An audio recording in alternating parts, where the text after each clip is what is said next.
پاکستان کے ناظرین کے لیے یہ بات اہم ہے کہ بھارت کی اس دفاعی پالیسی میں اصل خطرہ یہ نہیں کہ وہ طاقتور ہو رہا ہے، بلکہ یہ ہے کہ وہ اپنی ناکامیوں کو چھپانے کے لیے مسلسل پروپیگنڈا کر رہا ہے۔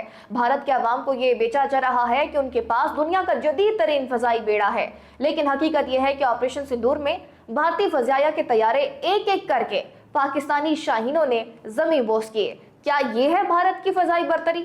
پاکستان کے پاس آج جدید ترین JF-17 تھنڈر بلاک 3 موجود ہے، جو تیجس جیسے کھلونوں کو لمحوں میں آسمان سے غائب کر سکتے ہیں۔ بھارت جتنی مرضی امریکی انجن خرید لے، وہ اپنی اصل کمزوری نہیں بدل سکتا، یعنی ناقص منصوبہ بندی، بدعنوان دفاعی پالیسی اور میدان جنگ میں بار بار کی رسوائی۔ مزید سنیے، بھارتی فضائی کی ہزیمت اتنی عام ہو چکی ہے کہ ان کے پاس اپنے میڈیا میں پائلٹ کی جان بمقابلہ پروپیگنڈا کی بحث چل رہی ہے۔ یعنی حکومت کے لیے طیارے کا قابل استعمال ہونا ضروری نہیں، بس یہ ضروری ہے کہ اسے میڈ ان انڈیا کہہ کر دکھایا جائے تاکہ ووٹ مل سکیں۔